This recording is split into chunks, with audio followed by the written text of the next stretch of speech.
ನಾನು ಕಳೆದ ಒಂದು 10-12 ದಿನದ ಹಿಂದೆ ಆ, ನಾನು ಸ್ವಯಂ ಪ್ರೇರಿತನಾಗಿ ಮತ್ತು ಮುಖ್ಯಮಂತ್ರಿಗಳ ನಿರ್ದೇಶನದ ಮೇಲೆ ಆಸ್ಪತ್ರೆಗೆ ವಿಸಿಟ್ ಮಾಡಿದ್ದೆ.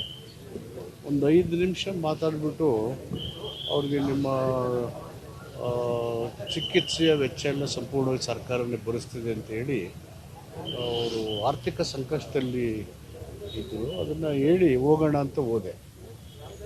ಅವ್ರ ಆರೋಗ್ಯ ವಿಚಾರ ಮಾಡಿದೆ.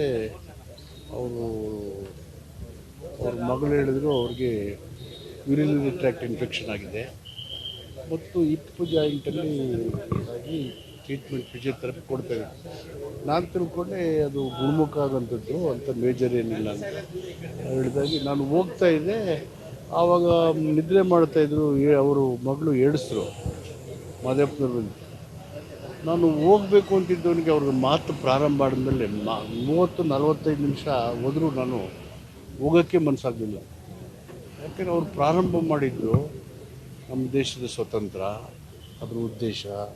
ಅವ್ರ ತಂದೆ ಸ್ವತಃ ಚಂದ್ರಶೇಖರ್ ಆಜಾದ್ ಅವ್ರ ಜೊತೆಗೆ ಸೇರಿ 3 ಜನ ಹೋರಾಟ ಮಾಡಿ ಅವರು ಬರ್ಮಕ್ಕೆ ಹೋದರು, ಗುಂಡಿಟ್ಟು ತಿಂದರು, ಅವ್ರ ತಂದೆ ಈ ಕಡೆ ಬಂದರು ಅಂತ ಚರಿತ್ರೆ ಹೇಳ್ತಾ ಕೊನೆಗೆ ಅವ್ರು ಏನು ಮಾಡಿದ್ರು, ಏನ್ರಿ ಈ ದೇಶ ಜಾತಿ ಧರ್ಮ ದೇಶದಲ್ಲಿ ಹೊಡೆದಾಗ್ತದೆ, ಯಾವ ಜಾತಿ ಯಾವ ಧರ್ಮ ರೀ, ನಮ್ಮ ತಾಯಿ ದಲಿತರು, ಶೆಡ್ಯೂಲ್ ಕಾಸ್ಟ್ ಲೇಡಿ ನಮ್ಮ ಮದರು, ಈ ಥರ ಹೇಳಿ ನೋಡ್ಬಿಟ್ಟು ನನಗೆ ಅವ್ರ ಮಾತು ನೋಡಿ ರೋಮಾಂಚನ ಆಯಿತು. ಹಾಗೆ ಕೂತ್ಬಿಟ್ಟು ಒಂದು ಅರ್ಧ ಮುಕ್ಕಾಲು ಗಂಟೆ.